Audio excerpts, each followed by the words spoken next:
My name is Bond. James Bond. Shaken, not stirred. Do you expect me to talk? No, Mr. Bond, I expect you to die. I'm now aiming precisely at your groin. That's not funny, 007. For England, James? No.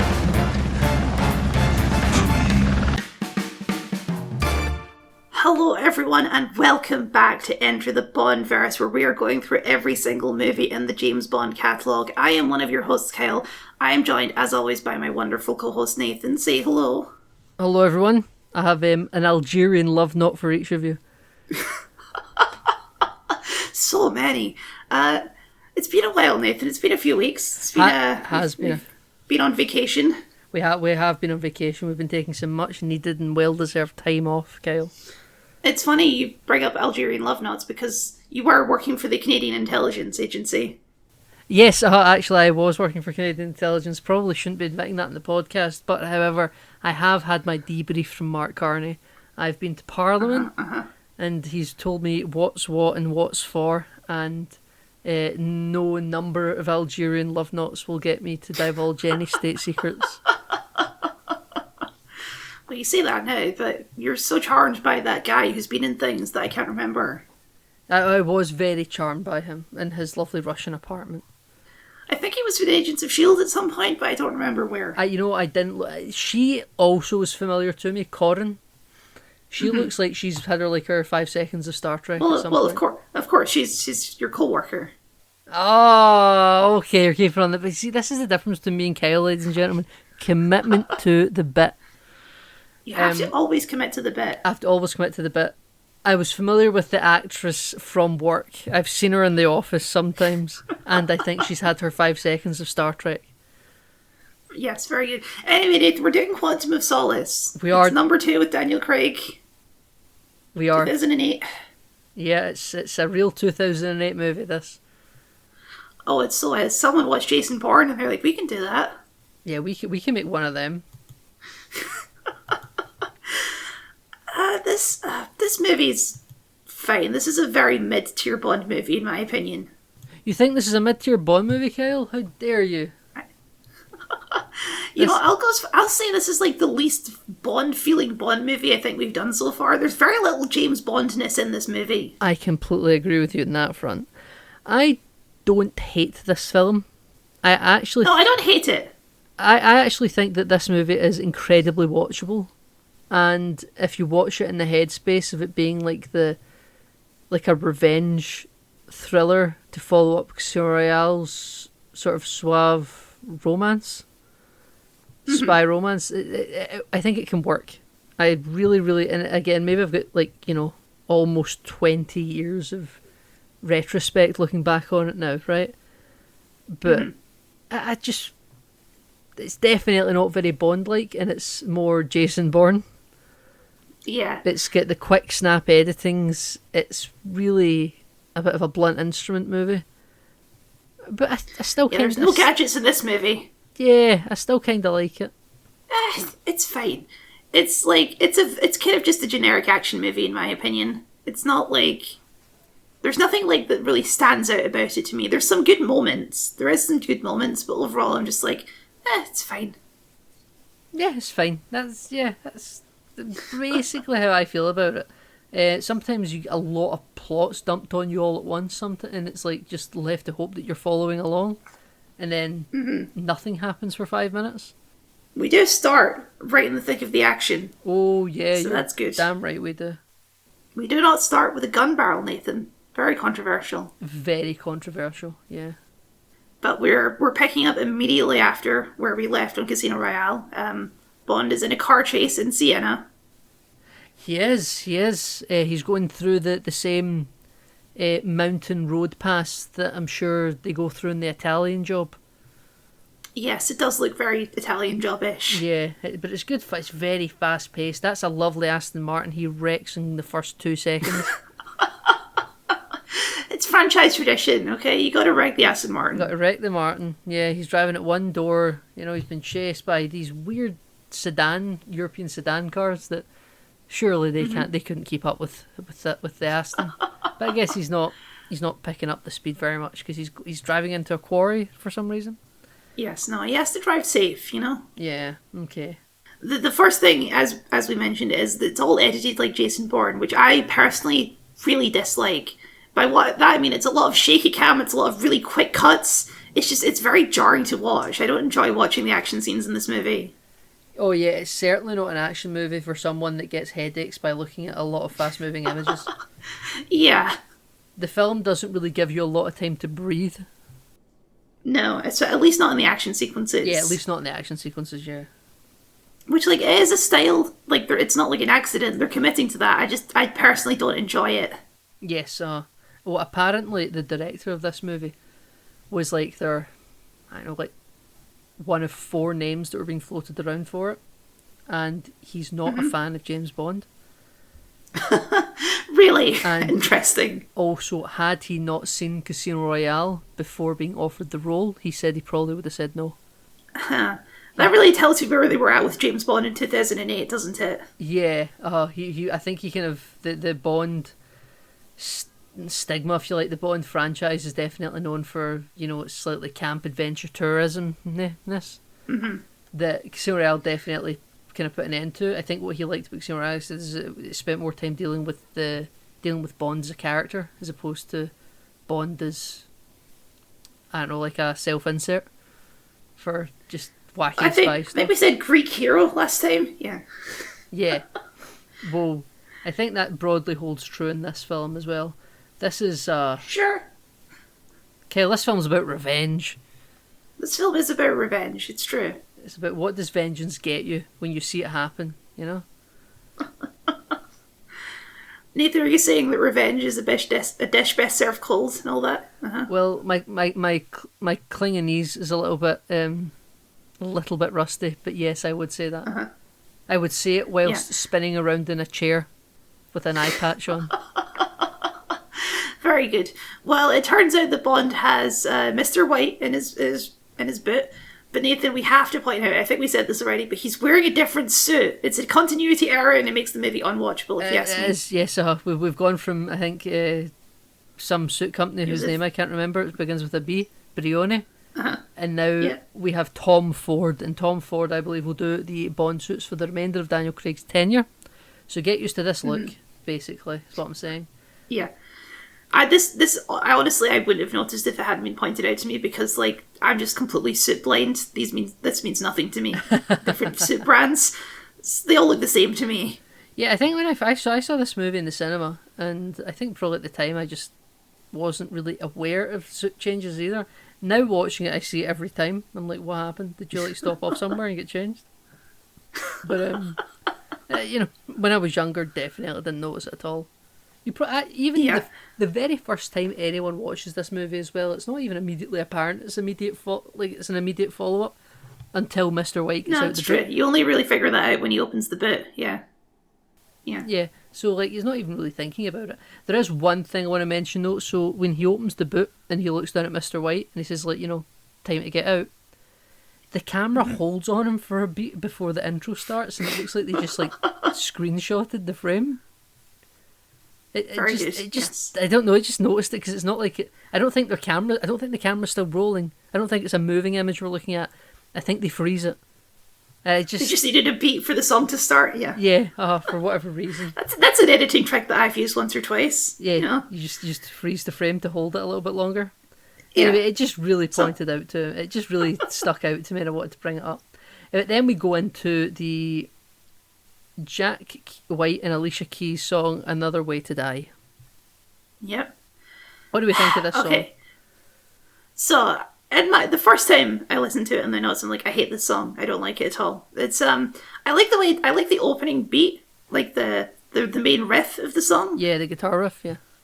Yeah, but the lyrics the first time it's like it just I'm not a fan of it at all. See, but I have been listening to it a few more times since watching the movie, and I think it's growing on me a little bit. Yeah, like, I've always liked this song. I think probably when I was younger, this might have been one of my top Bond songs when it came out. I remember it being a really earwig. When I found out people didn't like it, I was quite surprised. but I think it's definitely a song that I do attribute just with this film incredibly heavily, and people don't like this film very much. I think it's a perfectly fine Bond song. However, Kyle, we have done a bit of research this week. So, well, you have, yes. Yeah, I have. There was a bunch of other people that were up for this, including Mark Ronson and Amy Winehouse. They apparently recorded the demo track together for this. I would have loved to hear an Amy Winehouse Bond song. Well, I think it might have just been this song, but it wasn't Alicia Keys and Jack White that were singing it. Oh, okay. And apparently because of legal troubles, it made it not practical for Amy Winehouse to be involved with the recording, so it was offered to Alicia Keys and Jack White. Now, there is more to this, though. This, Kyle, might not have been the original on-offer song for this film. No. So the composer of this movie was also working with Shirley Bassey on her album that came out the year after 2009. Mm-hmm. Shirley Bassey, of course, Goldfinger. Yep. Diamonds Are Forever. Moonraker. Moonraker. Classic Bond song lady. Absolutely. Like complete Bond royalty, right? So David Arnold was the composer of this, and he was working with Shirley Bassey on her 2009 album. And there's a song called No Good Goodbye or something like that. Mm-hmm. Oh, I sent it to you. Why am I going to pretend I don't know it? Hang on. Right, let's look at the chat logs. No good about goodbye. There we go. No good about goodbye. And somebody about 10 years ago now has actually edited that Shirley Bassey song over the opening titles to Quantum of Solace, and it fits pretty much perfectly. Oh yeah, it actually uses the word solace quite a lot in the lyrics. So yeah. Now, we should note that Quantum of Solace is actually the name of a Bond short story that Ian Fleming wrote as part of For Your Eyes Only.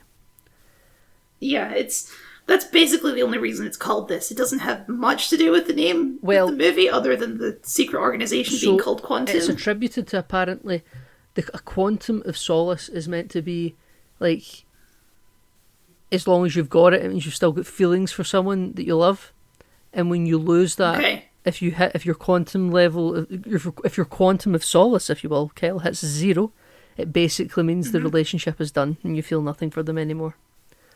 Interesting. Okay. And that, apparently, I think Ian Fleming said that based on my readings. So there's more to it than, but that's not a phrase that's very popular. So no, I think it's just Ian Fleming chatting, and it's just kind of been lost to history a little bit on us. But anyway, so No Good About Goodbye. Shirley Bassey had wrote this or performed this song. I don't know if she wrote it, and then it fits this film. And I like Another Way to Die, right? But it fits this intro a lot better, and it's more thematically relevant. And the motif of this film kind of uses a couple of opening notes from that song, but that song is not attributed or credited anywhere, and the composer and that album producer is the same man, and they came out less than a year apart. It seems very sus, as the kids say. It does, and David Arnold denied that this was a rejected Bond song. He explained that they were separate projects. But I think he's just covering his ass. Or not covering his ass, he's just maybe not trying to air dirty laundry or something. Sure, yeah. And officially, there's no evidence to say that it was the Bond song, but there's a bunch of context clues that say that it was.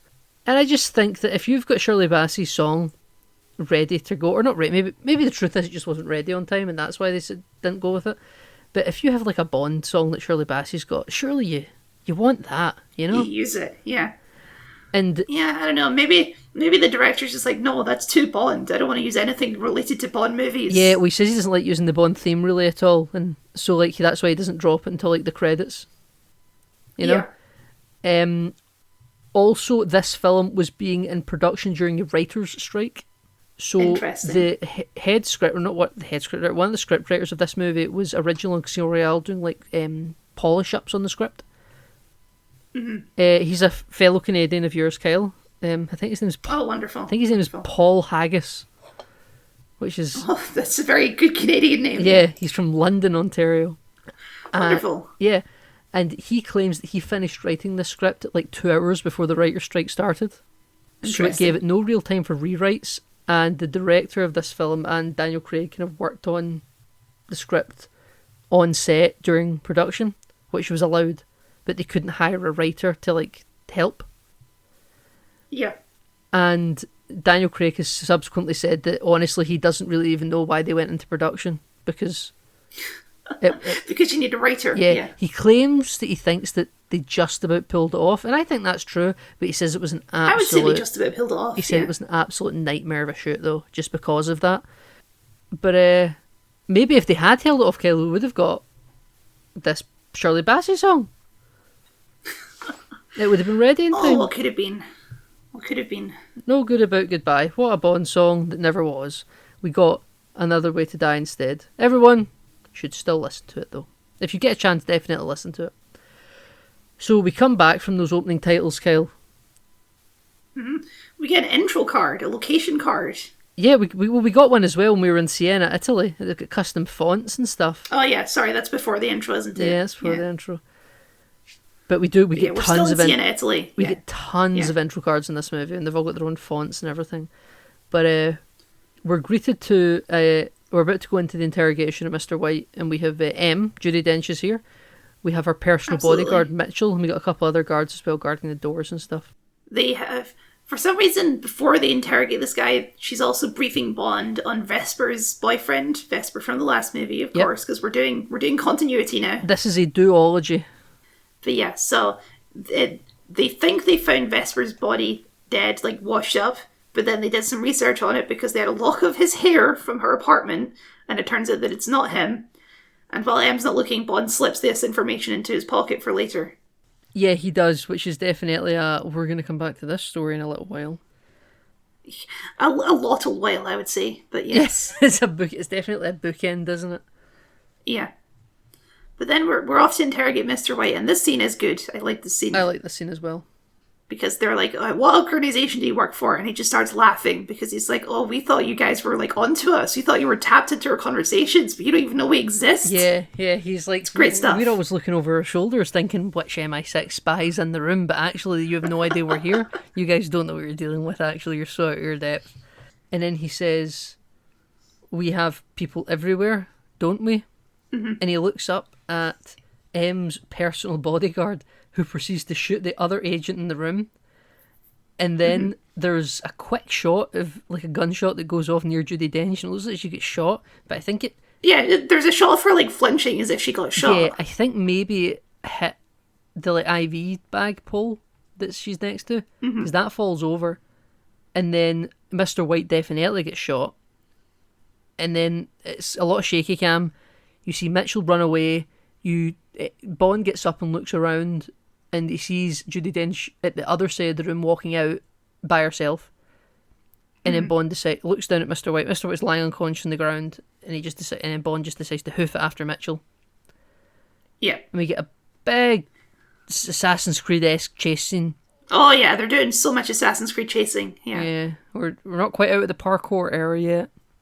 No, they're running across the rooftops. They're swinging around on some cranes and scaffolding. Yeah, it's very Assassin's Creed. Very Assassin's. Which this is technically a year before Assassin's Creed 2. So there you go. Oh yes, really, Assassin's Creed 2 is doing a Quantum of Solace. That's a legacy, right? When they're having this big tussle and fight, they're all getting tangled up in ropes and falling over each other. But then, right as Mitchell's about to reach for his gun to shoot Bond, Bond's still tangled upside down the rope. He picks up his gun off the ground as he swings past it, and there's this really cool top-down shot looking up at them. Just brilliant stuff of him killing Mitchell.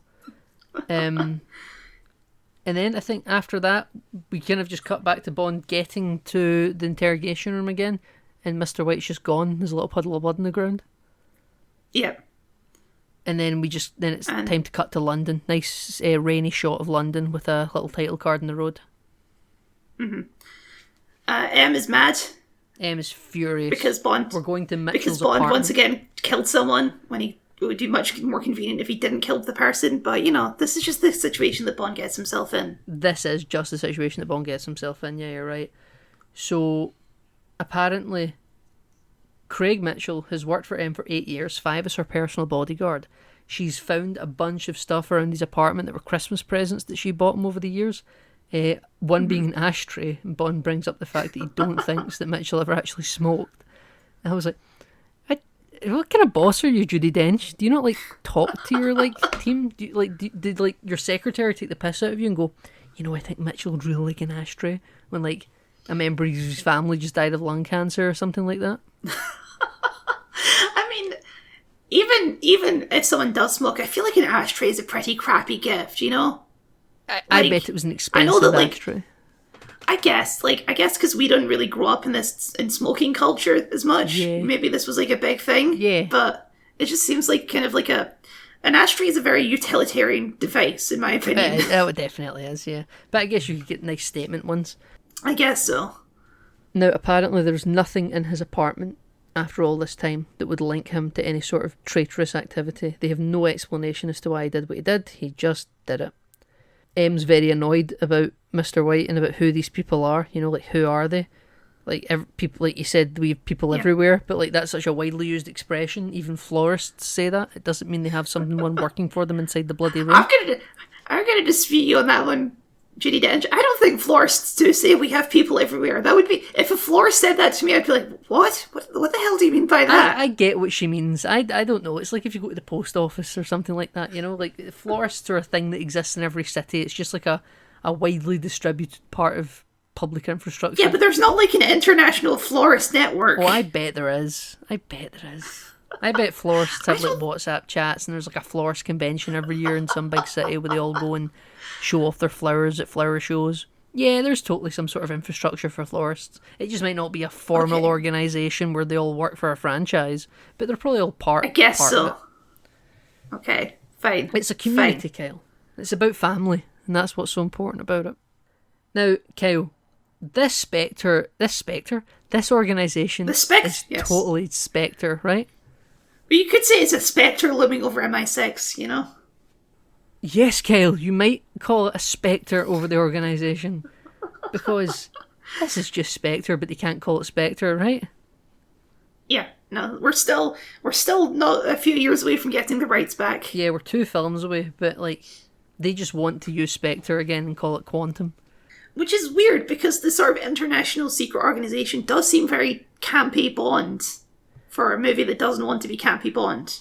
I think for the modern age of conspiracy theory that people thought was kind of cute back in the noughties, it's kind of novel, I guess. I guess so. Are you saying Quantum did 9/11? Yes, I am. That's what I'm saying. I'm saying they were in building number 7, Kyle. Right, okay. But we can't call it Spectre, so it's just called Quantum for now. And then, M is annoyed that Mitchell's dead, didn't need to kill him. Bond has a problem in this film where he's just a bit too kill happy. He's a very angry man. That's kind of always Bond's problem, yeah. He's a very angry man in this film. Well, okay, yeah. So they go back to MI6, and this is a real downgrade. MI6 office this time. We've entered the touchscreen era, and it's just a bunch of CGI visuals. Yeah. So I read a quote that the set designer gave for this. So we got a new set designer in for this film. The previous set designer, apart from the World Is Not Enough or Tomorrow Never Dies, one of the two, he has worked on every Bond movie prior to this. Since between Goldfinger and Casino Royale, he worked in them all. Apart from one, insane. Because he was, because he was working on Titanic, he couldn't work on one of the Brosnan films. Interesting. And they got a new person in for this. That, by the way, that guy who worked in them all, he only died in 2021. He was 91. What a legend. He was 91 years old. But they got It'd be nice if we knew his name, but Yeah. So he retired after Casino Royale. That was his last one. And they got a new set designer in for this. And him and the director were talking, and they thought that Bond has always been a franchise that's slightly ahead of the curve in its technology. It was always just ahead of its time. So okay, sure. They wanted to make the leap to sleek touchscreen technology in stainless steel before it became the norm, because they thought it would date it, or they thought it would make it look ahead of its time, rather. And ironically, this movie came out the same year as Iron Man, so they weren't ahead of the curve at all. Yeah, right? Because I actually think some of the map UI elements looks a lot like Iron Man, actually. It really does, yeah. The thing where you're like flick it on, it goes from one wall to the other wall. Yeah. It's very Tony Stark. Yeah, it is very Tony Stark. Now, I can appreciate the mindset that we're coming at, and I like the table, and I like the big wall computer, actually. But give me a little bit of wood veneer. Give me a leather seat. Yeah. You know? Some class, Yeah, some classiness. Give me a Scotch or a brandy or a port liquor cabinet, you know? This movie has quite a few sets that are just like these pale white walls. It's the same when they go to the hotel later. It's all these like stark white walls everywhere and stuff. I gotta say, I love that hotel. It's a look. Sure, it's it's okay. It's a bit too fancy for my tastes, but no. I loved it. I also would be a teacher on sabbatical who won the lottery, Kyle. But in this scene, Kyle, at MI6, we get introduced to Bill Tanner. Bill Tanner, returning favourite Bill Tanner. Returning favourite Bill Tanner, who was playing second fiddle to Charles last time. But oh man. Yeah, he was like the numbers guy. I think in one of the movies he accidentally insults M. Said she's like a witch or something. I can't remember. He calls M the evil queen of numbers. That's it. Yes, the evil queen of numbers. Yeah. So in this, it's definitely more of a he has the Charles role going forward. Yes. This guy also plays the Prime Minister in the first ever episode of Black Mirror. Oh, that's right. He's the guy who has sex with a pig. Yeah, he is. Yeah. What a guy! What a guy! What a guy! So we also were reintroduced to the medical guy from the last movie that instructs Bond over the phone how to not have a heart attack. Oh yeah, that is that guy. And he has apparently been. They introduced a bunch of tag bills into the chief's like money laundering system, and even though they're so widespread that even M would probably have a tag chip in her like notes in her purse. That apparently Mitchell had like a stack of them, like more than would be like a coincidence, and he was given them by somebody who has just left to go to Port-au-Prince in Haiti. So Bond's going to Haiti, Kyle, isn't he? And what does he do when he shows up to meet the guy in the Haitian hotel, Kyle? This is such a Jason Bourne scene. I think this exact scene is in the first Jason Bourne movie. Very similar. Where he enters the room, the guy attacks him, and they have a fight scene where they're smashing through glass walls, and it's all very quick cuts and all this, and then he just straight up murders this guy and then leaves. Yeah, so this guy was an assassin who was paid by Dominic Green to replace a geologist that Dominic Green killed because he was going to work with Camille to discover. These are all characters we haven't met yet. Yeah, but I'm trying to explain it like now before I get myself confused later. He killed a geologist that worked for him because he was going to do a double time him and get a payout from Camille to give geological information on regions that Dominic was interested in to her. She works for the Bolivian government, though we don't know that yet. And this guy killed him and then was being sent to kill Camille. Now Bond has now killed the assassin and is now going to pretend to be the assassin, though he doesn't know what his job is. Leaves the hotel with a briefcase. Yeah, he's just kind of going with the flow. Yeah. Yeah, and he's just sort of sitting in the car, and he's like, "Did you bring it?" And he's like, "Yeah, I've got it right here." Yeah, I got it. I've got it. He's like, "Why are you late?" And he's like, "Oh, I got held up with a meeting with a friend of Mr. White," and he's just like saying names, hoping that like he strikes gold. Which, you know what? Fair enough. And then there's a guy on a bike chasing them, and there's like weird music playing that's like getaway music, but it's not quite. I think they're trying to go for like the Caribbean vibe, but some of it just sounds like campy, like gangster horn music. And Bond opens the briefcase, and there's like a picture of her in it with a gun, and he's like, "Oh, this is someone's trying to kill you," and then she tries to kill him and kicks him out the car. Then the guy on the bike was actually following Bond, thinking it was the original assassin, making sure that he carried out the hit job. Bond then steals that motorbike and chases. I do love this one because the guy pulls over and says, "You were supposed to sure," and he says, "Well, I missed," and then he just knocks him off the bike. Yeah, it's a very good bit. Bond, yeah, we can still do some quips. We're not so far gone that we can't do quips. Not so far gone that we can't do quips. That's very true. We should point out also that Camille in the car is Olga Kurylenko, who you may better know as Taskmaster from Thunderbolts. That's when I read your notes and saw that's who that was. I was shocked because I immediately clicked. Yeah. In Black Widow and in Thunderbolts, I didn't recognise her at all. Well, yeah, she has like the big burn marks on her face, which is also a crossover with this movie, I guess. But yeah, it's the same lady. You're so right. That's crazy. This movie is a regular Black Widow reunion before Black Widow happened.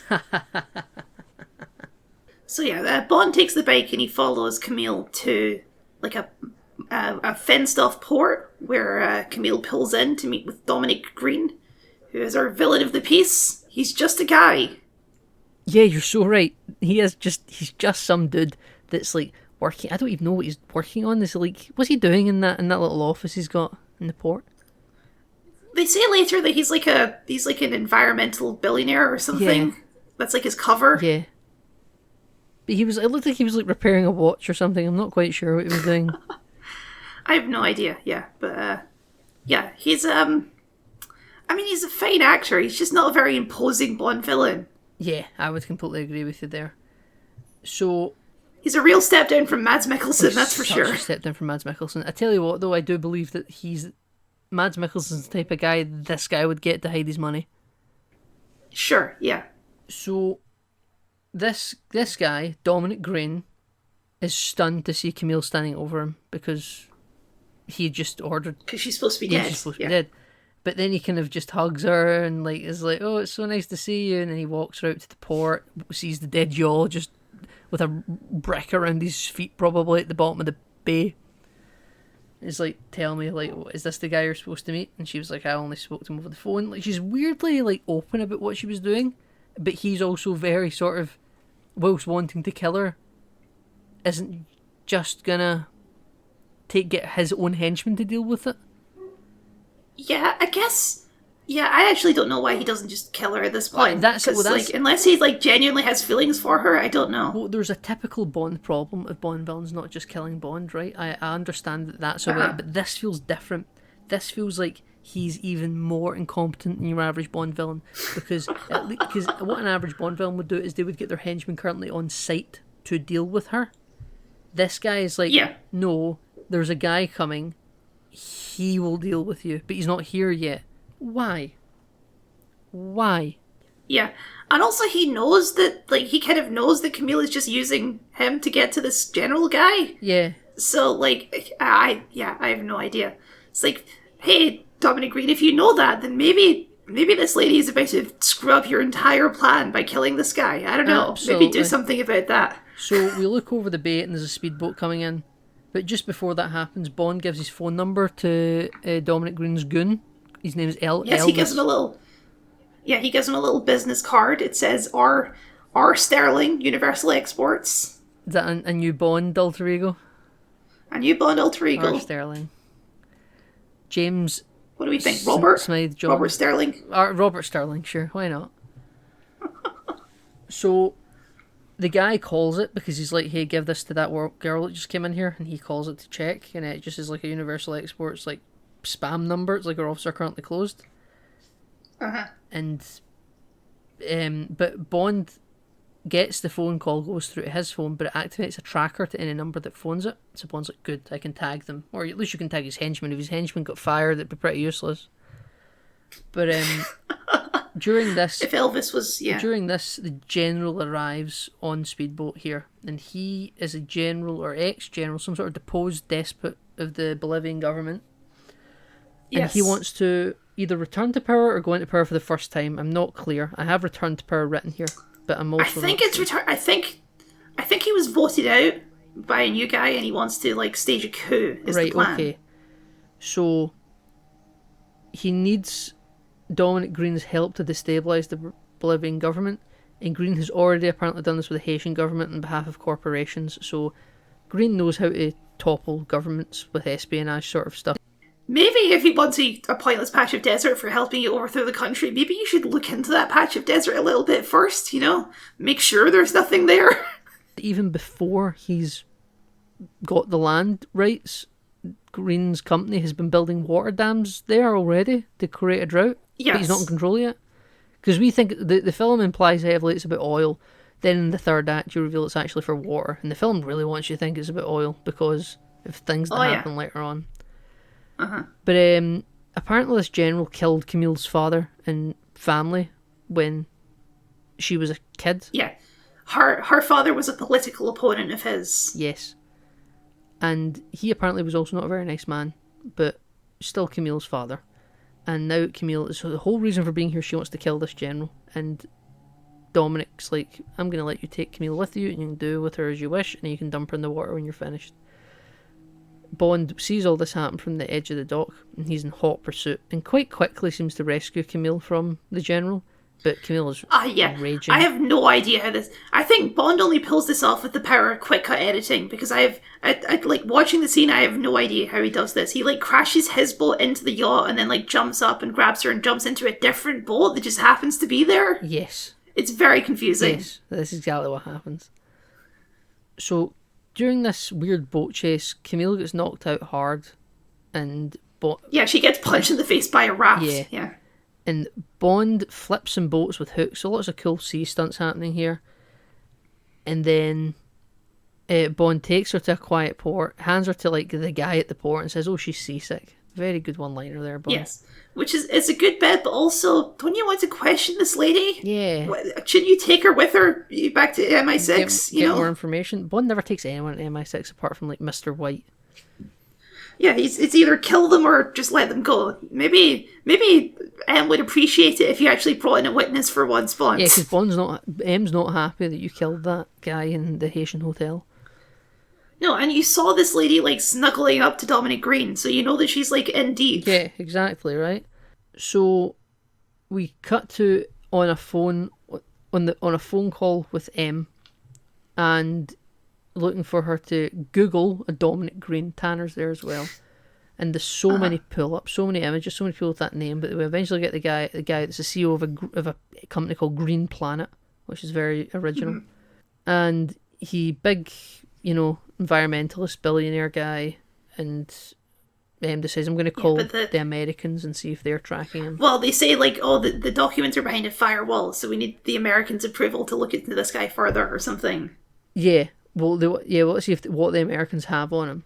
So, they call and they immediately get put through to the South American section chief, Gregory Beam, played by none other than David Harbour. A young David Harbour. A very young David Harbour, who despite being the section chief, takes the call rather quickly, though apologises for the delay. I didn't see a delay. No, me neither. And says, yeah, we're not currently looking to Dominic Green. Thank you. Bye-bye. And Felix Leiter's there, just in the background, not saying anything. Yeah. And it's a consistent Felix Leiter, Nathan. This is exciting, bold new territory. We have the same Felix Leiter in 2 movies in a row. This is some scary canon. This happened once, but it was films apart. Yes. This is the first time it's been 2 consecutive Felix Leiters, or one Felix Leiter over 2 consecutive films. That is quite a new, strange new world. And he's just going to keep going. It's crazy. Yeah, well, we're going to get a break for the next 2 films.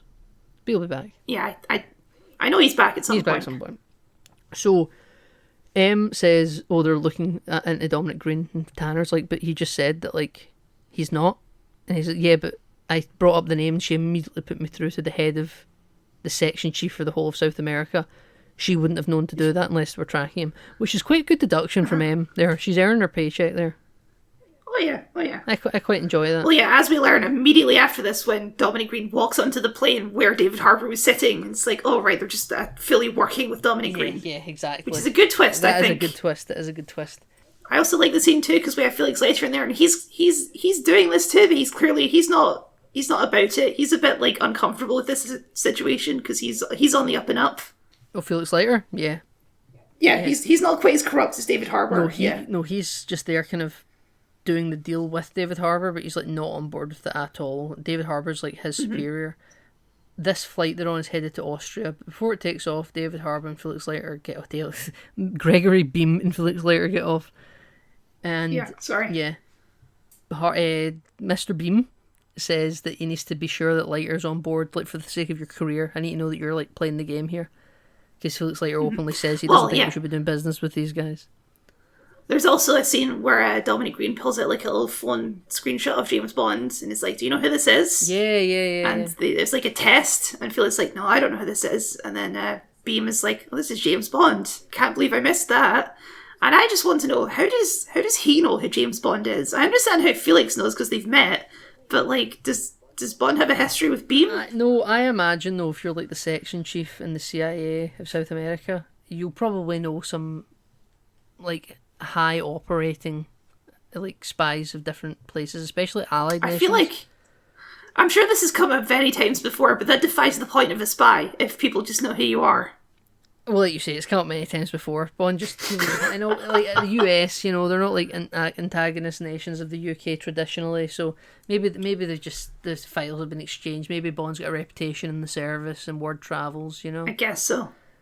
But yeah, so Felix is like, oh yeah, how did I miss that? Now, thank God Gregory Beam doesn't know about the little poker game in Monte Carlo from a couple of years ago.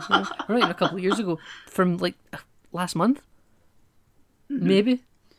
I think he does know, and he's just like covering for Felix in that moment, based on the way it's acted. Maybe, very possibly. It's like obviously, you know who James Bond is, Felix Leiter, but I'm not going to reveal that in front of our good business partner here. So Gregory Beam is like, we don't like, as long as like, if you find oil where you're doing the coup, the US gets first dibs on oil finds. That's fine by us. So he's kind of playing with the general to be like, oh, there's nothing there, it's completely worthless. And then to the US, he's like, sure, if I find oil, you can have it. But he also says that like he's not admitting there is a find.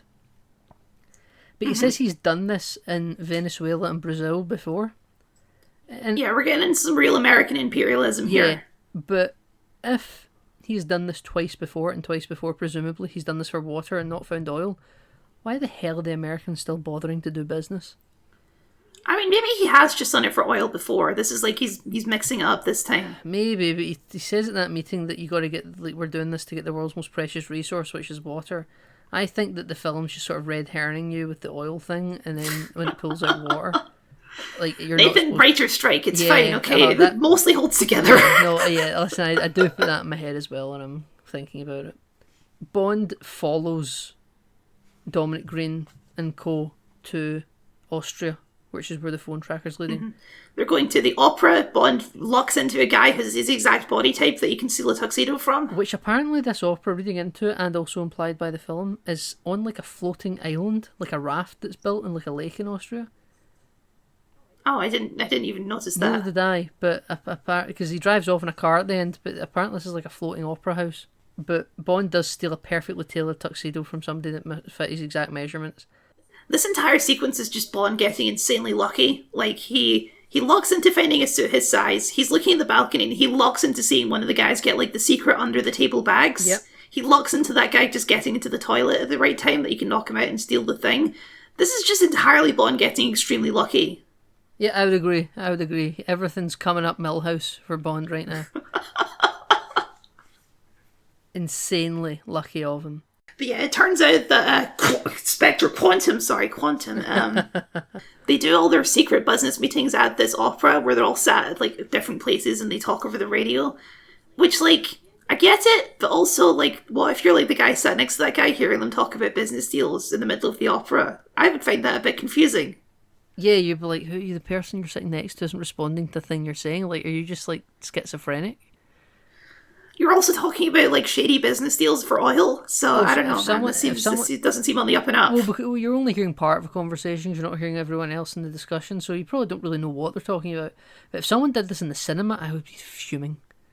If I'm trying to, Kyle, if I'm trying to watch Superman 2025, and the person next to me has an earpiece in, and I'm hearing a one-sided conversation about transferring money from offshore accounts and oil pipeline buy-ups, I'd be so annoyed. Like, Chef, I'm trying to watch Crypto the Superdog. Be silly. Yeah, okay? I'm trying to watch Superman go through like a pixels lake into a black hole. Yeah, like I'm trying to watch Lex Luthor say Mortal Kombat fight moves, you know. But yes, I'm trying to watch Nathan Fillion vamp. Okay. Yeah. So I'd be really annoyed if that happened, Kyle, in the middle of Superman. Yeah. Oh yeah. But maybe at the opera it's so loud, like you're really not hearing much else. I don't know. And that's why the earpiece is really, it's got really good noise cancelling, that earpiece, so that you can exactly hear what's being said into your... Yeah, I guess so. Also for like... Because they're all like whisper talking. For 2008, a really small wireless earpiece like that must be quite high tech. Oh, sure. Bond, like...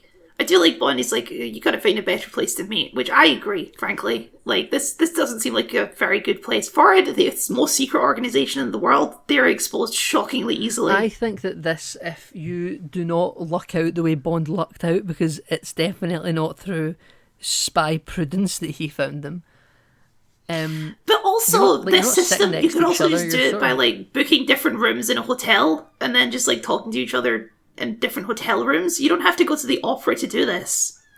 Yeah, but the opera's a cool setting. And it's a place that, like... I guess, it's a very expensive opera, so lots of highfalutin rich people would go here. If lots of rich, highfalutin rich people were all in one hotel at the same time, maybe you would go, I wonder what they're here for. But if it's, like, a 5-star super rich hotel... Yeah, but you got to be here for, like an event on or something. People just don't go to hotels unless it's, like, a holiday resort, I suppose. But the opera's... Or you could just do it, like, on a Skype call. No, like... that could be hacked, Kyle. This opera's a good setting. Okay, sure. Opera's a good setting, and as we admitted how lucky Bond got to fall through all these cracks to be in the position where you can observe this call, I think actually it is a good meeting spot. I like it. But also, as soon as they're exposed, half of them just get up to leave, like idiots. Yeah, all of them, I think, apart from Mr. White, who's just listening to the meeting in silence. But Bond takes a picture of everyone that stands up and he runs it through the database to confirm who they all are. And one of them is a guy called Hayes, Robert Hayes, I think. And he's apparently a special envoy to the Prime Minister. So, like, legitimate government officials are also at this meeting, you know? It's not just evil, mustache-twirling private corpos. You know? It's not also just the Americans that are willing to work with Green. Like, British government Prime Minister. Well, we already knew that because, like, M's private security guard was, like, one of them as well. Oh, yeah, but he's working, like, as, like, a secret henchman, you know? I don't think that's connected to the envoy, you know? He is working as, like, a spy.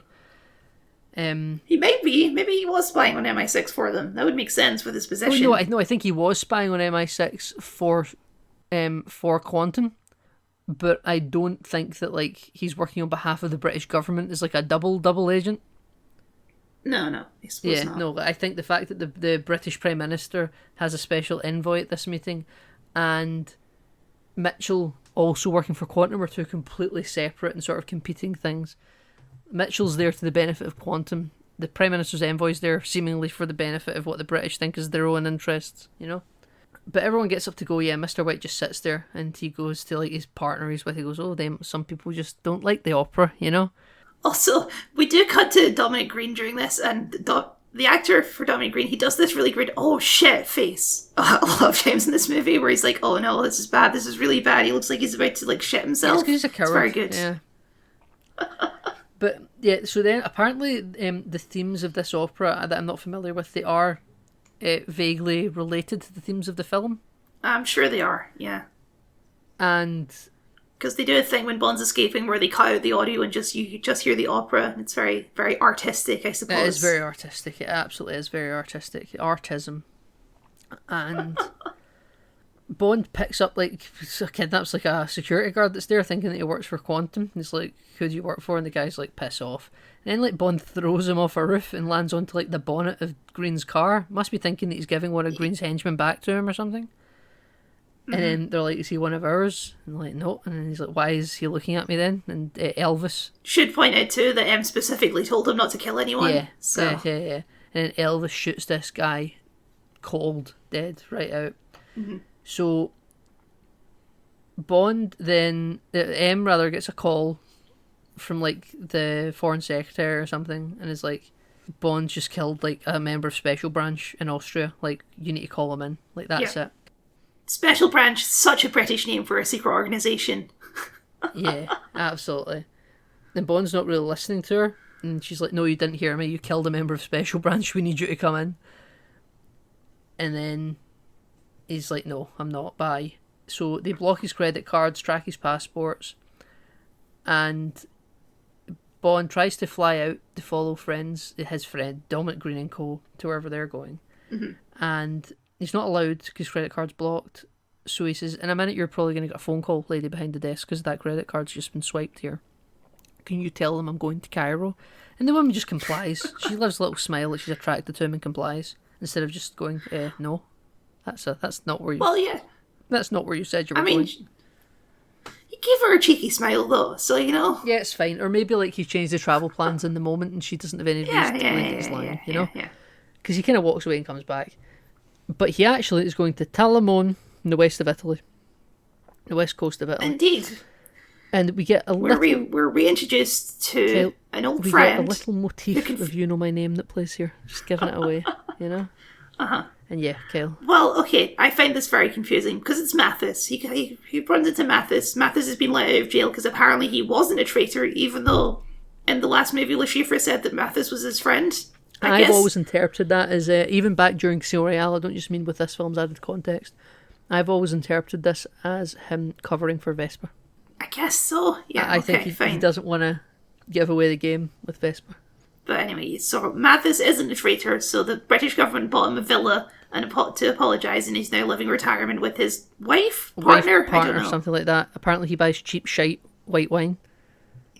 Because he's like, why should I invite this man in who betrayed me and made me lose my career, and give him my nice wine? And his girlfriend, the partner that's giving him the wine, says, well, you only buy cheap wine anyway, and also, because you were innocent, they've bought you this wonderful villa, does that not make up for it? And he just kind of goes, oh, I guess. They have a conversation, they rekindle his friendship, and Bond convinces him to come along on the adventure. There is a little beat where Mathis kind of considers that he's not sure if he wants to leave this life of retirement to go back into the game, but they don't really linger on it. They linger on it for a second, and then we move on. Tell you what, though, he made the incorrect decision. Oh, yeah, he made the incorrect decision, yeah. Tell you what, his partner didn't know. She's now a widow with all this stuff to herself. Yeah, I guess, at least she got a nice fellow to mourn him. Yeah. So, Bond and Mathis are flying first class, Kyle. Very nice. Mm-hmm. They've got a bar, they've got these big lounge chairs. Yeah. I've watched videos of this class of flying. Insane luxury, For the price of those plane seats, Kelly, you could buy your own 2-week vacation, a massive resort somewhere in the Caribbean, and that's just the price of the airplane. That is insane. So he is drinking a Vesper martini, by the way. Yes, because it's the same thing from. They don't say that, but yeah, it's the same ingredients. Yeah, I did get it's the exact same ingredients. Yeah, that he says he's going to have to think a name for it. He says to Vesper, I might need to call this a Vesper, I think. But yeah, so. That's a reference for people that are paying attention, Yes. And he says, Mathis, you should. He's got the picture out of Vesper with her boyfriend. Yeah, it's haunting him. Mm-hmm. So Mathis has been trying to, when they were sitting back at the villa and kind of on the plane, to say she loved you. I was sort of here about her and all that. And then she was like, yeah, she loved me right up until she betrayed me. And then Mathis is like, well, she did die for you. Mathis is meant to represent, I think, forgiveness in this film. That's his purpose. And that Bond's very much someone in a quest for vengeance. So he's not really wanting to hear about it until he's kind of pushed to it later on. But when we land at the airport, Kyle, and where are we here? We're in Bolivia now, aren't we? Yeah, we're in Bolivia for the rest of the movie, yeah. We're introduced to the lady on the streets for Britain and Bolivia, Mrs. Fields. We never get her first name. But Amazon will tell you that her full name is Strawberry Fields. Which is just amazing. And we have to point out she has red hair also. Yeah, so absolutely tremendous. Somebody's a Beatles fan there, eh? I get why they don't give her full name, because it's such a cheesy Bond name. It's almost too much. And then they didn't want to commit to it, I guess, but I do think it's funny that she's called Strawberry Fields. Yeah, that is very funny. So I quite like this introduction. She's standing on a big spy trench coat and these big high brown boots. And she looks gorgeous, but she's like, Bond, if you've been ordered, I work for the British consulate, you've been ordered to, get back in a plane and fly home right now. Or, the next available flight. And he's like, well, that's not happening, who are you? And then she's like, the next flight's tomorrow, so we're getting in the taxi, going to a hotel. And she's like, if you attempt to flee, I will arrest you, drop you off in jail, and take you to the plane in the morning in chains. And Mathis is standing there, And she's like, does that mean like me as well, or something like that? Like, am I dying to go back? And she's like, I don't know who you are. And he's like, how would that make you feel, Mathis? You're out the game 5 minutes. Everyone's already forgot about you. And then she's Mathis is like to Bond, I wonder if she's got handcuffs. And Bond's like, I hope so. They're doing bits. This is They're quite a comical little back and forth here. But Bond hates this hotel that Fields has chosen. It's just crappy and run down. Yeah. It's like, no, this is not how we do it. She's like, no, our covers, we're teachers on sabbatical, okay? He's like, okay, we'll make that work. And they go to this big, gorgeous, opulent, like white stone hotel that's kind of ornate and kind of brutalist at the same time. And he comes in. He goes to the guy and says, "Oh, we're teachers on sabbatical. We just won the lottery." Yeah. Great stuff. Yeah, so there you go. There's your cover. And they get the wonderful British government to pay out these gorgeous hotels.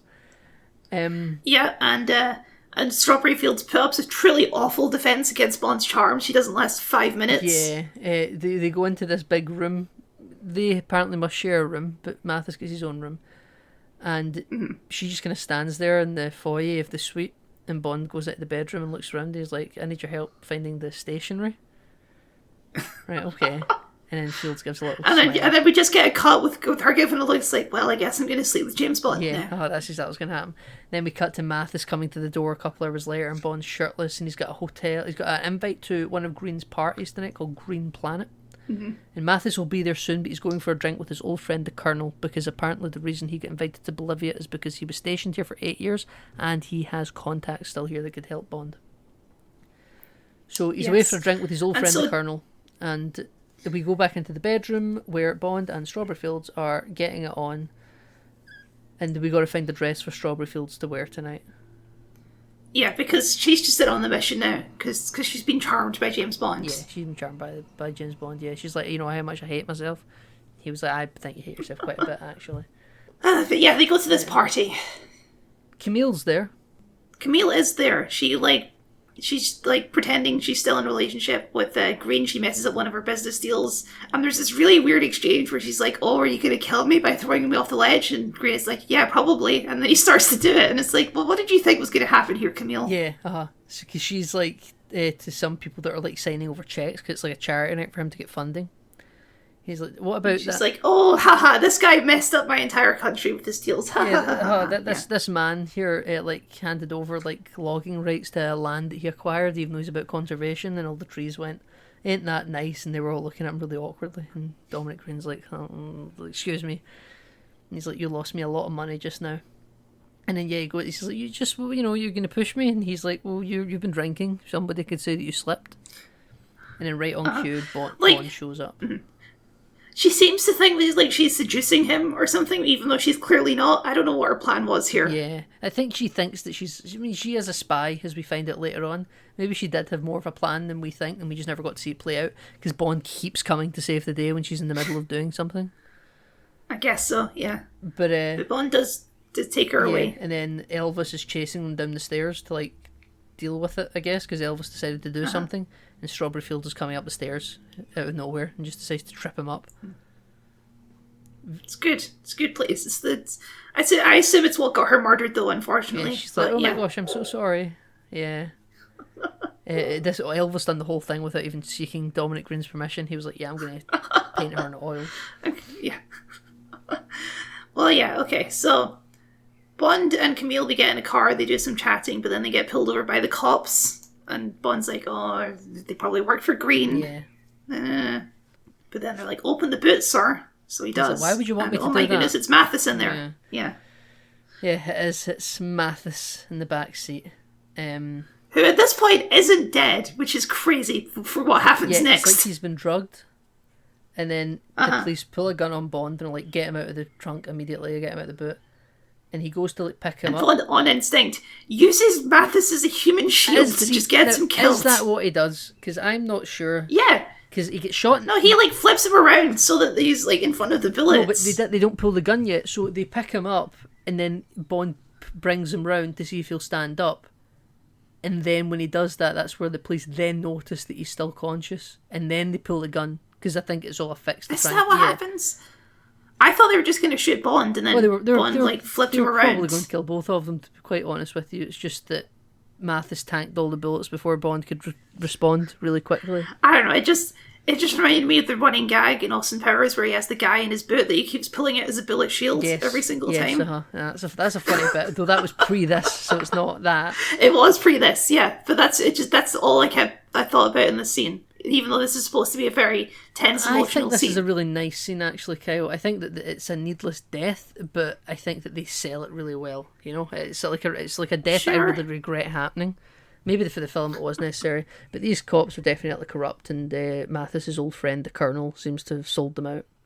So Mathis is lying there with Bond. Bond just stays with Mathis, and he picks him up, and he sits kind of cradling him as Mathis dies, and they say, "Do we forgive each other?" And then, they kind of think they do. Mathis wants Bond to forgive Vesper for what she did, and he also wants Bond to forgive himself because he's just turning into an engine of hatred. And it's a really tender moment, and Vesper's kind of motif plays as well. I think it's really, really nice. Again, forgiveness, that's his thing, you know? I do agree. I do think it's an effective emotional moment, right until we do like a jump cut to throwing him in a dumpster. Yeah, you're right. It's like, oh no, my good friend Mathis, chuck into dumpster. Yeah. Well, I think that's meant to contrast that Bond's not ready for what Mathis is selling yet, because Camille's like, "Is that how you treat your friends?" And Bond's like, I guess so. It's just such a funny jump cut. It's like it's a genuine comedy beat. I have never ever found a comedy beat in that in my life. See, until I read your notes where you said it was very funny. I laughed out loud. I've never felt that. Even when I was watching the film for the first time in the cinema when I was young, and maybe I was less emotionally mature, and then through the teenage years of watching it, I've never ever found it funny. I'm not saying that you shouldn't find it funny. I'm just saying I have never found it funny. Not even a smirk. I've never thought it played for that at all. Maybe that is what it's meant for, but I somehow doubt it. Well, at this point, Bond decides to drive it into the desert to find a plane. I guess he must know it's already there. Yeah, he must know there's an airfield out there for some reason. Yeah. Bond's done missions. But they steal this guy's plane. I think Bond says they knocked him out. So, poor that guy. But poor that guy. Yeah. So they're scouting the desert to see what Green wants, I think. Even though I'm not sure what they think they're going to see from a plane, but yeah. They see a bunch of sinkholes, but they also kind of suspect that the guy that sold them the plane is probably going to make a lot more money than he got for selling them the plane, for selling them out. So they kind of know the clock's ticking. And then, sure enough, Kyle, a Bolivian fighter plane that looks like it's right out of like the 80s. Yep. Like it looks like right out of a Roger Moore movie, or like maybe an early.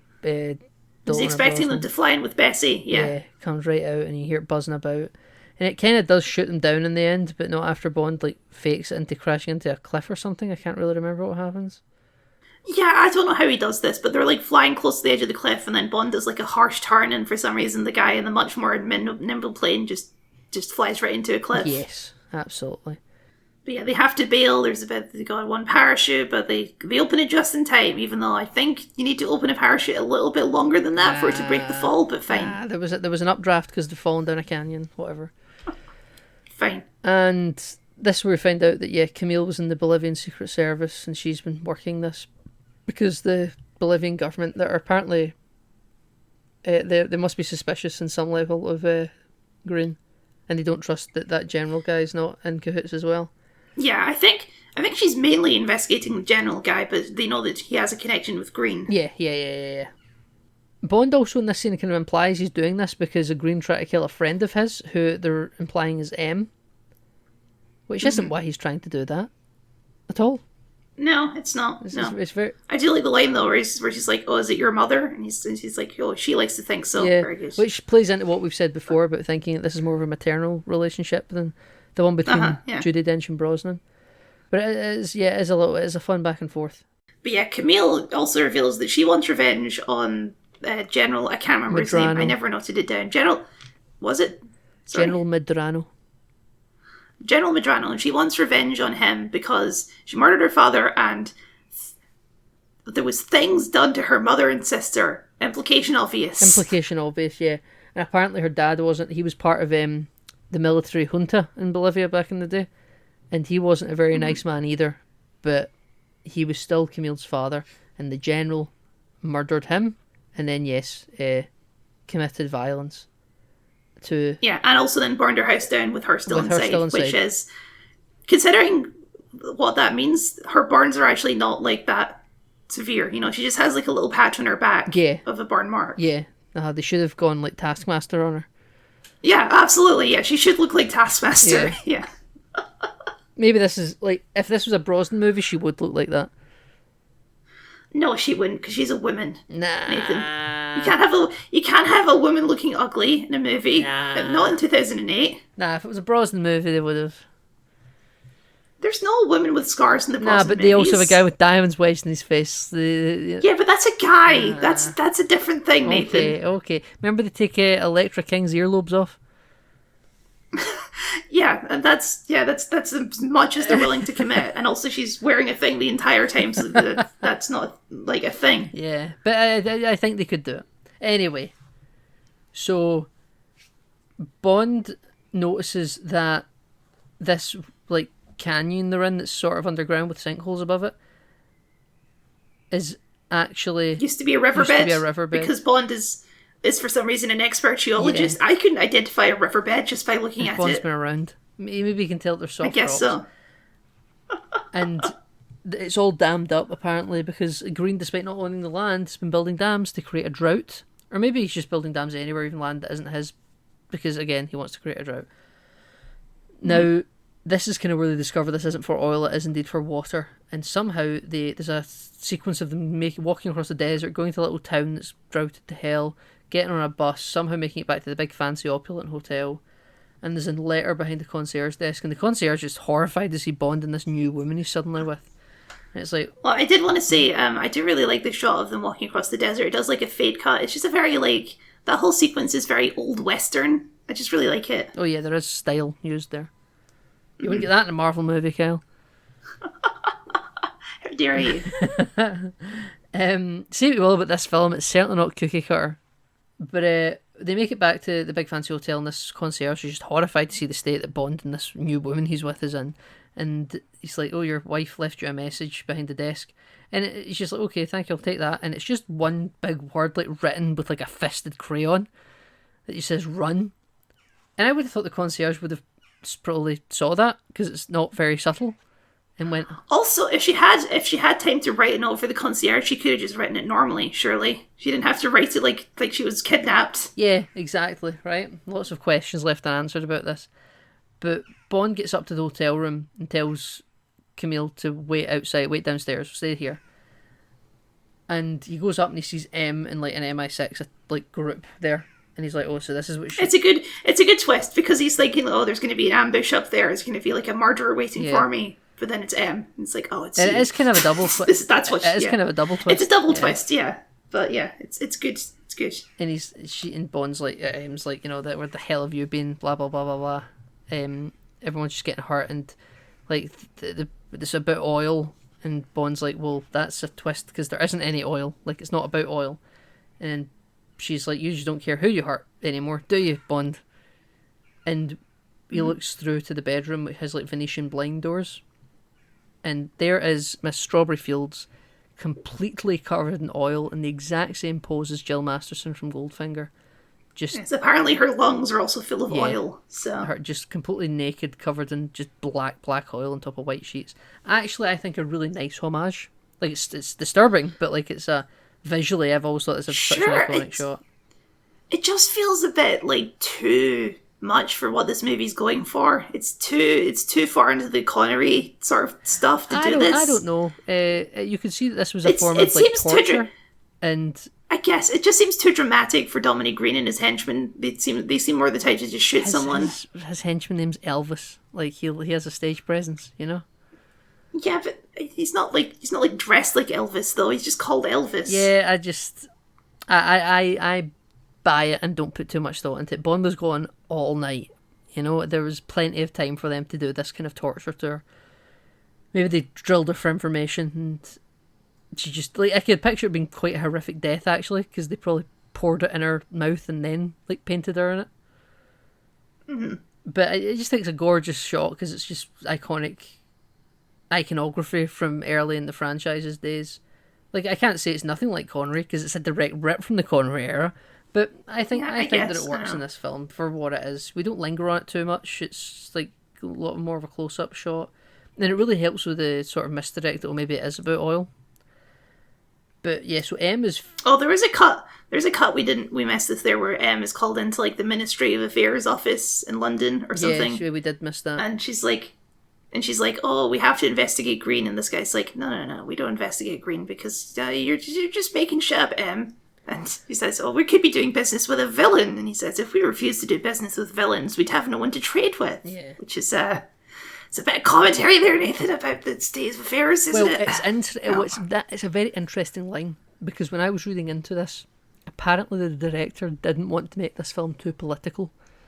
That's always what they say, though. Well, I know that's particularly in the news right now with James Gunn and Superman, but the director of this movie apparently thought that it can like date your movie quite a lot, and I kind of, when I'm watching scenes like this, I'm like, It's like, wonder what... it's not that dated, to be honest. Yeah, it's like, wonder what your thoughts are now. Director. I mean, even then, like, a huge plot point in this movie is about, like, Americans, like, manipulating South America. Like, it's not, like, apolitical at all. No, it's not apolitical at all. I don't know what the hell he's talking about. Maybe, like, when he read it in the script, he was like, I still got to keep to the story, but I want to tone it down as much as I can. You know? I guess so. So the script may be even more political. And the point is, M pulls him off the case because she's basically being pressured by the higher-ups to pull Bond off because, you know, he's a loose cannon, they can't be trusted and all this. But Bond being Bond, he does manage to escape. Yeah. And then seconds later, links back up with Judi Dench still in the hotel, like, upper corridors. Yeah. And she's just basically, she gives her a nod of approval while, like, publicly saying, oh, you gotta get him. Yeah. Because Tanner's like, you want me to call it? And he's like, well, he's a bloody good agent, let's see what he can do. But yeah, he's not officially on the books at the minute. And this is where Bond calls Felix Leiter and is like, yo, like, we gotta meet up for a drink. And Felix admits to Beam sitting next to him that it's Bond on the phone, but then when sitting with Bond is trying to actually help him by giving him exposition about... I mean, he's trying not to blow his own cover, right, I suppose. We could have just not said anything to Beam and then just went for a fucking drink, went for a walk, went to catch some air. Yeah, but then if they had called him with Bond, that would have been like a big drama, you know? But they had no idea Bond. Maybe, So... I don't know. I despite you being the one that probably likes this film less than me, I'm surprised you're being charitable on this. I don't know. I don't have a problem with this scene. I like the scene. Oh, so do I. Because Felix Leiter's a bro. I like it as well. I just don't know why he outed the fact that it was Bond he was going to meet, so that the SWAT team would need to, like... I think it might have been for the film pacing, to give Bond a reason to go out alone instead of having Felix come along. I think that might be what it's there for. I suppose, yeah. But Bond, yeah. So Felix, like, you've got 30 seconds. The SWAT teams are coming. General Medrano can't take control until he's paid off the army and the police. Green is sending him the money now in a hotel in the desert. Go. So, bye Felix Leiter. And yet, out we go. Jeffrey Wright is just so cool in these movies. He's just so chill. Like when the SWAT team's coming in, he's just down in his beer. Yeah. It's just such a great little moment. Yeah, he's just like, James, move your ass. It is absolutely. Jeffrey Wright is just tremendous casting. We love Jeffrey Wright in this podcast. Mm-hmm. Just as much as we love Felix Leiter, the true hero of the podcast. As much as we love podcast mascot Jeffrey Leiter. Felix Leiter. So we cut to Dominic Green's hotel in the desert, which they're having a little conversation. It's like, oh, it's really noisy, and it's because it's all run on these unstable fuel cells. And it's like, well, maybe you shouldn't build your hotel around unstable fuel cells, would be my suggestion. But, you know, maybe it's good for the central heating. Yeah, it must be in this desert. It must be the only way that maybe you can get so much energy. Maybe it's the most cost-efficient way of doing it, if not the safest way of doing it. Yes. It's the way to keep these massive gas it's a real Star Trek Voyager gel pack situation. I think the gel packs are good. I like the gel packs, go. Don't talk down about the gel packs. I mean, sure, but they're very unstable, you know? No, they're not. Over the course of 7 years, there's something up with them maybe once every 3 seasons. They're only ever brought up when there's a problem with them. But every other episode they're working on things, and it's got really fast computer technology, Kyle. It can do things quicker than regular isolinear computer models can. That's why Voyager is the most advanced ship in the fleet at the time of its launch and can go at warp 9.975, Kyle. I know that the gel packs are good. I won't Okay, hear Bioneural gel packs slander in this podcast, Kyle. I like Bioneural gel packs every bit as much as I like Felix Leiter. Well, how do you feel about unstable fuel cells that run hotels? Pretty wacky. Yeah. Pretty looking for like a Chekhov's exploding building. Yeah. It's a weird like ending sequence. I don't hate like the design of this hotel. It's very like modernist, Yes, I guess. but I think it's meant to just look like uh, mirrors, so that like it looks like there's nothing out there. I wouldn't say it looks like that, to be honest. I thought it was all like silver trimming and just like Isn't it all like wood paneling? yeah, and stuff? it is like kind of like sandwood paneling, so it looks like part of the mountain, but it has like reflective material all over its edges. I think it's meant to I don't blend know, it's in. fine. It's meant to blend in. There's a scene where like Dominic Green double crosses the general, and he's like, "Oh, I'm actually going to own like all the water rights or something." Yeah, because so he's like, here you go, sign this, and we've paid off the police. Sign this to actually officially sign over the land to my company. And he's like, that's fine, that's done, that's the deal. And then immediately after that's done, Dominic Green's like, okay, now sign this because my company now owns 60% of your nation's water. And we want exclusive utility rights to the nation. And apparently the general's like, well, that's double what the country pays now, so that just won't do. Which is weird that he cares. You know, you would think if he's that corrupt and done everything he did to get the job, It's he true, would, like, yeah. suddenly cares about balancing the budget. Suddenly he's a man of the people. Yeah, Yeah. And Dominic Green says, I'll work with the left wing or the right wing or the establishment or revolutionaries, just whoever will do what I need them to do. And if you don't sign it, you don't need to sign it, but you'll wake up one day with your balls in your mouth and your replacement willingly standing over you who does agree to do what we want. And at this point, Bond and Camille are in their third act clothing attire. They're ready for a mission. And Camille's great. Apparently she's never killed anyone before. Apparently, but she's great at swinging around the building here and going down balconies and stuff. Oh yeah, it's almost as if she was in the Black That's Widow exactly what program. I was about to say. Yeah, yeah, she's a good Black Widow here. And yeah, so she makes it into the general's suite or hotel room where he's abusing Yes. someone. And Yeah, there's a hostess who works there, and he's decided he's just going to vent his frustration by doing some bad stuff to her. yeah, and this is where there's a fight now between Camille and the general, and this is the person this is her vengeance quest. You know, her and Bond are kindred spirits, and now Bond's just going to run around himself and set fire to things and find Dominic Green, and he kills I think he kills the colonel when he's leaving from the garage and says like we have a mutual friend or something like that, and that's like for Mathis. Yeah. You know. So the place is now exploding. Yeah, that's also when he starts exploding because he hits one of the unstable Yes, fuel he cells, does. and because of the way this hotel is set up, it starts kind of exploding sequentially. So he's kind of like running away as the thing is slowly exploding. It's very video It's a gaming. real Titanic situation with the compartments. It is a slowly real filling with water. Titanic situation. Yes. But it's a nice shot of the explosion whilst glass shattering whilst running shot, you know? It's very like you would use that as like a TV demo shot in the TV store.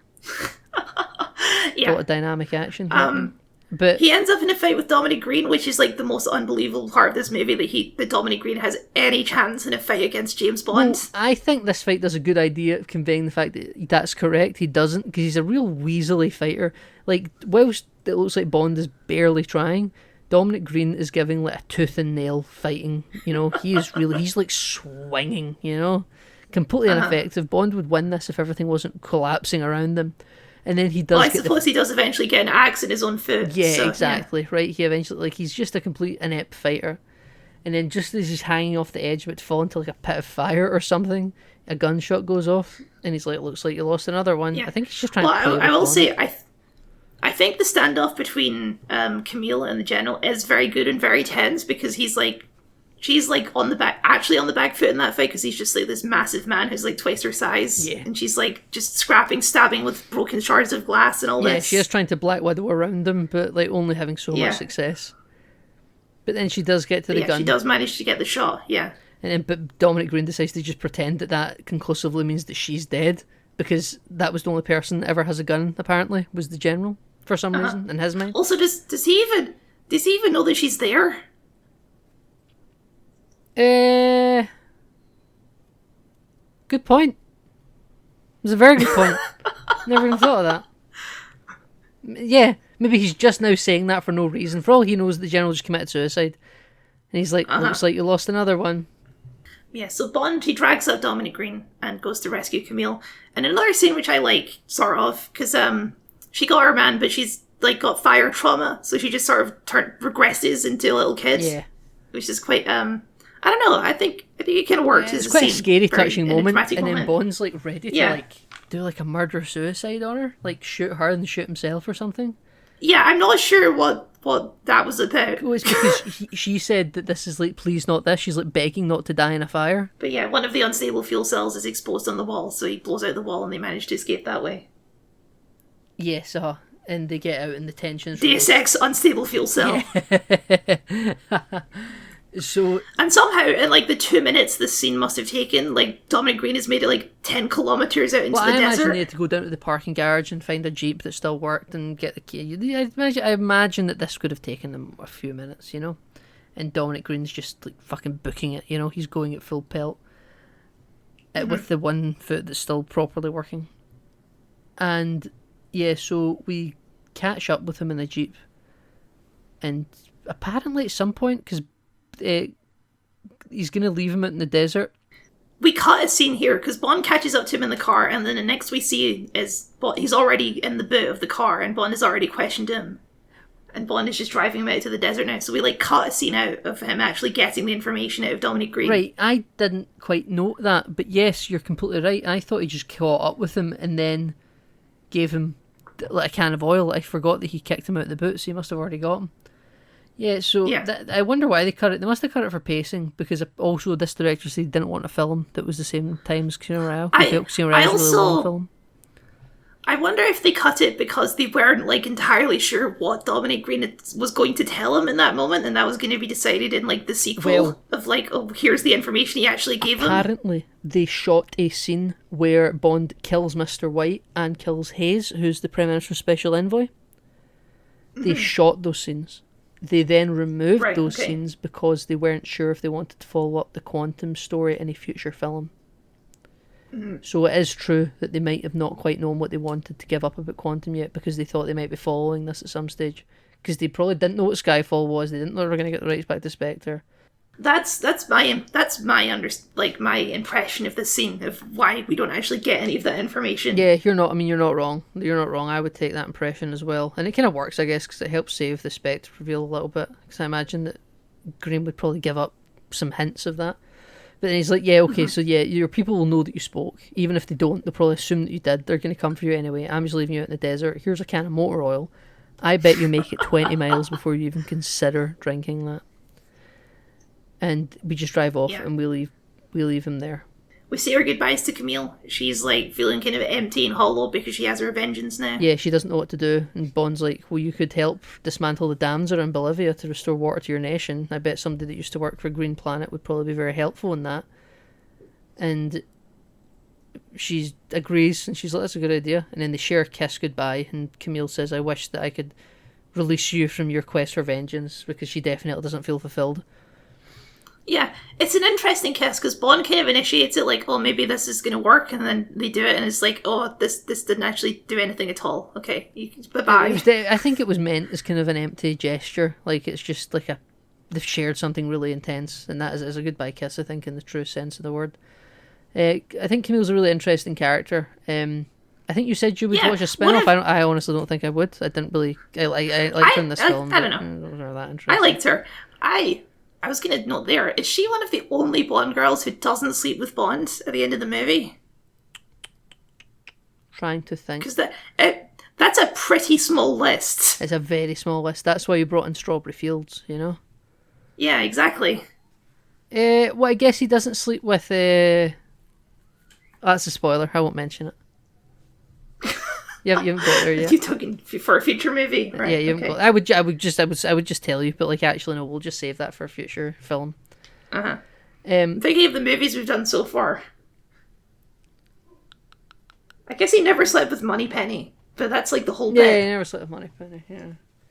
Moneypenny's like transcends being a Bond girl, though. Oh, yeah. Moneypenny's Yeah, like that's like that's like character. saying Bond never slept with them. Like, of course. Exactly. Yeah.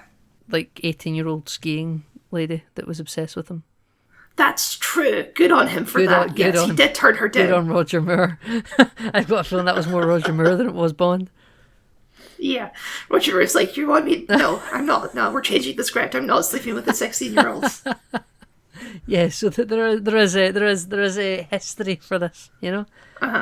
And yeah, so we now switch to we're now in Russia. We're in Kazan, which is the 5th largest city in Russia, Kyle. For those that care about these sorts of stats, we've tracked down Vesper's old boyfriend Yusuf, who has a new woman with him, and Bond is just waiting there, a bit like how he's waiting for Dryden, I think that's his name at the start of Casino Royale. much like it bookends the movie. It's also bookending this podcast because this is the bit we started the podcast with. Yes, we kind of did start here a bit, didn't we? And Bond says, just sit down right now, both of you. And he kind of outs to both of them. Listen, I know who you are. You work for Canadian intelligence. And this guy's scamming you. He'll tell you that he loves you and give you the world. But then he'll get a fake kidnapping at some point. And he'll threaten you, whoever kidnapped him, in quotations. And you'll be forced to give up some really high-profile classified information to get him back. And it's all going to be a scam. Because he's done this to someone I care about. Nathan, is this the first time the Canadian Intelligence Agency has ever been in a movie? I think so. I can't think of any other time. And what claim to fame we've got a lady who's being seduced by some guy. You know, the more That's the height of the Canadian Intelligence Agency. the more I think about it, the more I think that we have had a member of the Canadian Intelligence, even in this franchise before, but it's not clicking with me. I'm sure we'll find out. I don't think I would have noted it if we'd had it before. I think you may have noted it before, and we're both just forgetting about it. I don't think so. I think you're inserting memories use into your word head. search feature, Kyle, quickly. Okay, hang on. Control F, or search, whatever. There was a Canadian admiral at one point in GoldenEye. Right, okay, yeah. That's probably what I'm thinking of. Yeah, the one that Ivana Humpalot takes. Yeah. Yes. What's her name again? Onatop. Xenia Onatop. Yeah. So she gets up and leaves because Bond's like, go check with your people, they probably have a leak. And I don't think he's implying she's the leak. I think he's implying the fact that he knew to get to you means that there's like somebody's like feeding the fact that you exist to them, you know? And she gets up and leaves, and she kind of, under her breath, kind of says thank you as she leaves. It's quite a really intense scene. And she leaves and I wonder how deeply in love they were when Bond's made this reveal, but she doesn't say anything to him. Yeah, She just leaves. She has the love knot necklace thingy, Yeah. so But that could just be him doing a hard sell, you know? And this Yusuf guy's like, okay, make it quick, and Bond holds the gun to her. And I don't know if he really says anything else to him. And then we just cut to the exterior, and there's like MI6 agents everywhere, and M's there, and it's snowing, and everyone's in black and white dress, and the spotlights are coming down. It's actually a really nice shot. And Bond's like, you know, he's alive, he's up there, go get him. And Bond didn't kill him. Bond's kind of, nope. this is Bond's retribution, you know? This is Bond's vengeance. This is Bond's Quantum of Solace 2008. This is what I put in my notes. Yeah, he's found his Quantum of Solace 2008. And he drops the necklace on the snow. And M's like, Bond, I need you back. Yeah. I never left. Good little line. Great line, actually, Kyle, I would say. It's a really strong line. Apparently, Felix Leiter has been promoted at the CIA and will be replacing Beam. So they must have, very good, because they were able to take down Green, the people, like some people that were working with him, heads had to roll, you know? So I imagine Hayes' head probably rolled in the British government, but again, they kind of filmed killing him, so that's kind of muddled with this film a little bit. It's never put it in the movie. And yeah, so Beam's been replaced with Felix Leiter, which is good. The right people kept their jobs, is what Bond says.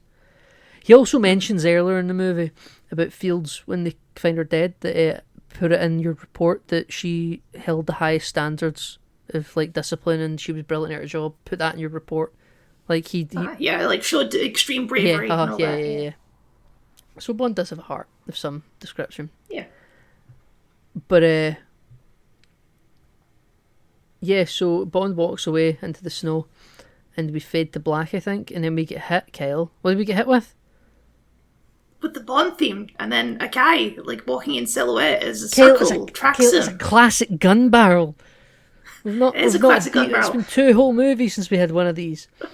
Apparently, I will say too, he's not wearing like a tux. If you look at him, he's wearing like his just like the open collar from the looks of it. So, because this is modern Bond. Michael G. Wilson has said that the decision to include the barrel at the end of the film was meant to be like a little surprise for the audience, and it's also meant to like bookend these 2 films, because it really wanted to bring home the fact that this film is definitely a continuation of Casino Royale. It's not meant to be seen as the next adventure. They really want to sort of sell that, the start of this movie is just you going right through from the end of Casino Royale. You got a gun barrel at the start of Casino Royale, you're getting one at the end of this, and that's like the tale of Bond's love story sort of wrapped up now, you know? Which... It's weird though, because like, yes and no, but also like we still leave very open-ended on the whole quantum secret society stuff. Yes, the quantum thing is definitely left open, because I think, they kind of didn't know what they wanted to do with quantum. I think they really wanted to do Spectre, but didn't have the rights, so just quantum was going to be the new name for Spectre in some way. They were probably never going to have a man with a white cat. Well, maybe they would have built to that, I don't know. Yeah, I think the whole sort of revenge tale, though, is now done, you know? Bond falling in love and then meeting Mathis and all that, like, wrapped up. That's it, done now. At least that's what they want you to think. And that's it. That's Casino Royale 2008, Kyle. We done it. We done it.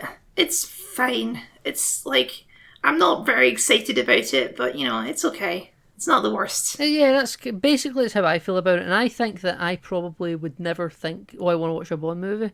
Well, let's watch Quantum of Solace. I think, however, it's not a film I would ever skip doing a rewatch. Sure.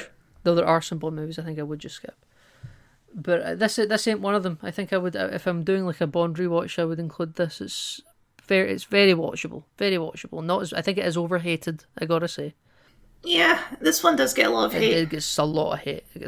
Some people think this is the worst Bond movie. I think because, as we mentioned, it's the least Bond of all the Bond movies. Yeah. It's just like, there's no gadgets at all. There's nothing, like, it's not very quippy. It's very just sort of serious action movie. Yeah. Yeah. No, listen, you're not wrong. You're definitely not wrong. But I know how I feel about it, and that is kind of just positive. Not high 5 stars, but like I like it. I like it. I like this film. Well, Nathan, where can the people find you on the internet? Okay, the people on the internet can find me as always at Nathan Tinney on most social media hosting services, Twitter, Blue Sky, Threads, primarily as your protocols for there. I'm also in Kyle's YouTube comment section from time to time. Kyle, where can the people find you online? The people can, of course, find me at Kyle the Scot on YouTube, where I do video essays and game critiques. I've been on a delay as well, because I was also on holiday, but my last video is still about James Bond, so you can still find that there. And, of course, if you just can't get enough of us, you can also find our entire backlog, where we've been through all of the DCEU, all of the X-Men movies, most of the James Bond movies, so many James Bond movies, and of course you will be able to hear us next time when we return for Skyfall.